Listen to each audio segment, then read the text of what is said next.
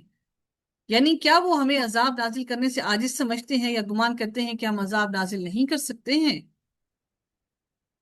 اللہ رب العزت پھر اگلی آیت میں مزید ارشاد فرماتے ہیں، افرائیت ام متعناہم سنین، تو کیا تو نے دیکھا اگر ہم انہیں کئی برسوں تک فائدہ دیں، یعنی اگر ہم انہیں چند برسوں کی مہلت دے دیں اور یہ خوب کھائیں پیئیں اور بوجھ اڑائیں۔ سیدہ عمر بن عبدالعزیز ہر روز صبح کو اپنی داڑھی پکڑتے اور اپنی نفس کو خطاب کر کے یہ آیت پڑھا کرتے تھے، افرأیت ان متعناہم سنین۔ حضرت عمر جو ہیں، حضرت عمر بن عبدالعزیز کیا کرتے تھے کہ اپنی داڑھی کو پکڑتے اور اپنی نفس کو خطاب کرتے ہوئے کہتے، کیا کہتے؟ تو کیا تو نے دیکھا اگر ہم انہیں کئی برسوں تک فائدہ دیں؟ اس کے بعد ان پر دقت طاری ہو جاتی تھی، اور یہ اشعار پڑھتے کہ اے فریب خوردہ، تیرا سارا دن غفلت میں اور رات نیند میں صرف ہوتی ہے، حالانکہ موت تیرے لیے لازمی ہے، نہ تو بیدار لوگوں میں ہوشیار و بیدار ہے، اور نہ سونے والوں میں اپنی نجات پر مطمئن ہے، تیری کوشش ایسے کاموں میں رہتی ہے جس کا انجام عنقریب ناگوار صورت میں سامنے آئے گا۔ دنیا میں چوپائے جانور ایسے ہی جیا کرتے ہیں، یعنی دنیا میں کون ایسے جیا کرتے ہیں؟ چوپائے ایسے جیا کرتے جن کا کوئی مقصد نہیں۔ تو انہوں نے اپنے نفس کو مخاطب کرتے ہوئے یہ کہا کہ پھر تو بھی ایسا ہی جی رہا ہے کہ جس طرح ہم بے خبر ہو کر آرام سے سکون کی نیند سوتے ہیں۔ ہم سے اگر نہیں سویا جاتا پھر ہم سلیپنگ پلز لے کر لمبی تان کر سوتے ہیں۔ اب یہ دیکھیں کہ وقت کے ساتھ ساتھ، عمر کے ساتھ ساتھ انسان کی نیند میں کمی آنا شروع ہو جاتی ہے، اور اللہ تعالیٰ نے انہی لوگوں کے لیے کہا کہ جن کی کروٹیں ان کے پہلوؤں سے جدا رہتی ہیں، جن کی کروٹیں یعنی وہ جب لیٹتے ہیں تو ان کی کروٹیں جدا رہتی ہیں اپنے بستروں سے، اور اللہ تعالیٰ کی طرف سے یہ ایک عنایت ہوتی ہے کہ اگر نیند میں کمی آتی ہے تو وہ اللہ تعالیٰ ہمیں بیدار کرنا چاہتا ہے کہ ہم اٹھ کھڑے ہوں اور اللہ تعالیٰ کا ذکر اور حمد و ثنا کریں۔ بدقسمتی سے ہوتا کیا، اب اگر ہماری آنکھیں کھل جاتی ہیں، ہم بیدار ہو جاتے ہیں، سو نہیں پاتے، تو ہم موبائل پر سکرولنگ کرنا شروع ہو جاتے ہیں، وہ پوری رات ایسے ہی گزر جاتی ہے۔ اللہ اکبر، اللہ تعالیٰ ہمیں کیسے معاف کرے گا؟ ہمیں اس وقت کا اگر حساب دینا پڑے گا، یقیناً دینا پڑے گا، تو ہم اللہ کے سامنے کیا حساب دیں گے کہ اللہ ہم نے اس وقت کو کیسے گزارا؟ آپ سوچئے، for example if you are working anywhere, آپ کہیں پر ورکنگ لیڈی ہیں، کہیں جاب کر رہی ہیں، یا اگر آپ اپنے آپ کو گھرداری، اگر ہاؤس وائفز بھی ہیں، تو آپ کی جو رسپانسبلٹیز آپ کو دی گئی ہیں، آپ ان رسپانسبلٹیز کو پورا نہ کریں، اور آپ اس کام کو، آپ کی جو جاب کرنے کا ٹائم پیریڈ، وہ جو آپ کے گھنٹے ہیں، اور پھر آپ کو جب سیلری ملتی ہے، اگر وہ ٹائم پیریڈ میں آپ وہ کام نہ کریں، تو کیا آپ کے باسز آپ سے وہ کوسچن نہیں کرتے، نہیں پوچھتے؟ کیا اگر آپ گھر کی ذمہ داریوں کو پورا نہ کریں تو کیا آپ کے گھر والے آپ کو چھوڑ دیں گے؟ ہم سے وہ سارے دن کا حساب لیتے ہیں کہ بھئی پورے دن میں تم لوگوں نے کیا کام کیا، ابھی تک تمہاری اسائنمنٹس تو ویسے ہی پڑی ہوئی ہیں۔ تو ہم اللہ تعالیٰ کو ہمیں ایک ایک لمحے کا جواب دینا ہے، کیونکہ زندگی کی ہر ہر مہلت، زندگی کا ہر ہر لمحہ میرے رب کا عنایت کرتا ہے، اور ہم اس کے قرض خواہ ہیں،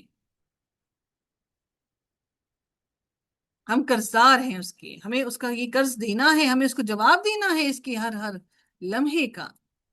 اور اللہ تعالیٰ نے پھر ہم سے اگر ایک ایک گھڑی اور ایک ایک لمحے، ایک ایک سیکنڈز کا جب حساب لینا شروع کر دیا، تو پھر سوچئے کہ ہم کہاں پر کھڑے ہوں گے۔ اسی لیے نبی کریم صلی اللہ علیہ وسلم نے فرمایا کہ جنت میں کوئی بھی داخل نہیں ہوگا until and unless کہ اللہ تعالیٰ اس پر اپنا رحم نہ کرے۔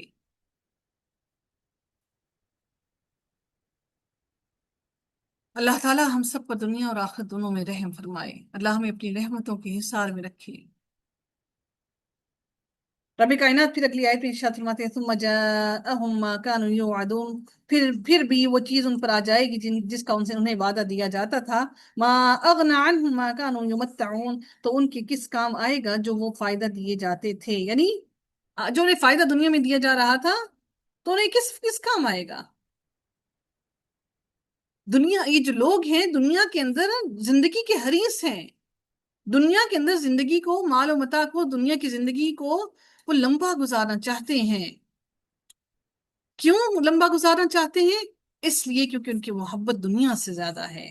سیدنا انس بن مالک بیان کرتے ہیں کہ رسول اللہ صلی اللہ علیہ وسلم نے فرمایا قیامت والے دن اہل جہنم میں سے اس شخص کو لایا جائے گا جو دنیا میں سب سے زیادہ آسودہ اور خوشحال تھا، اسے جب آگ میں غوطہ دیا جائے گا، پھر سے پوچھا جائے گا کہ اے ابن آدم، کیا تو نے دنیا میں کبھی کوئی بھلائی دیکھی؟ تو وہ کیا کہے گا کہ کیا تجھ پر کبھی کوئی چین کا لمحہ گزرا؟ تو وہ جواب دے گا کہ نہیں اللہ کی قسم، اے میرے رب کبھی نہیں۔ پھر اہل جنت میں اس شخص کو لایا جائے گا جس نے دنیا میں سب سے زیادہ تکلیف دیکھی، اسے جب جنت میں ایک غوطہ دلایا جائے گا تو پھر اس سے پوچھا جائے گا اے ابن آدم، کیا تو نے کبھی کوئی تکلیف دیکھی؟ کیا تجھ پر کبھی کوئی مشکل وقت آیا؟ وہ جواب دے گا نہیں اللہ کی قسم، اے میرے رب مجھ پر کبھی کوئی مشکل لمحہ نہیں گزرا، اور نہ میں نے کبھی کوئی تکلیف دیکھی ہے۔ یہ تو جنت اور روز قیامت کی بات ہے نا۔ آپ سوچئے آج کے دن اگر خدا نہ خواستہ ہم پر کوئی مشکل وقت آ جاتا ہے تو ہم وہ ساری زندگی کی آسانیاں بھول جاتے ہیں، ہمیں صرف وہی لمحہ، وہی مشکل وقت اور وہی مشکل دن اور مشکل لمحے یاد رہتے ہیں۔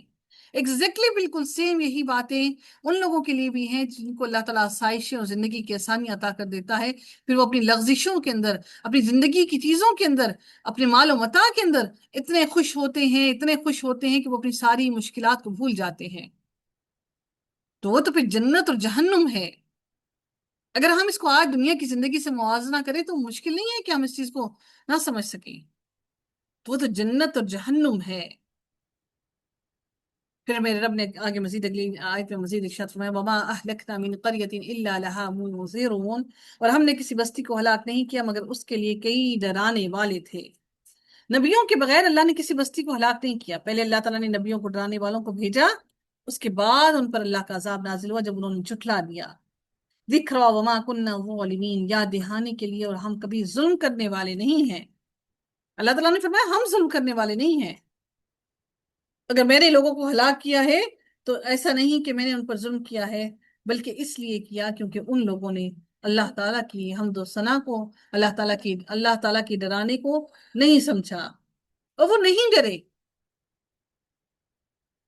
پھر رب کائنات نے اگلی آیت میں مزید ارشاد فرمایا وما تنزلت به الشیاطین، اور اس قرآن کو شیاطین لے کر نہیں اترے۔ کفار مکہ یہ الزام لگاتے تھے کہ قرآن مجید شیطان کی طرف سے نازل ہوتا ہے، وہ کہتے تھے کہ جس طرح کاہنوں پر شیاطین اپنا کلام لے کر نازل ہوتے ہیں، اسی طرح محمد پر بھی یہ کلام شیطانوں ہی کا نازل کرتا ہے۔ کفار مکہ کا یہ الزام یہ تھا کہ وہ آپ صلی اللہ علیہ وسلم کو کاہن کہتے تھے اور سمجھتے بھی تھے۔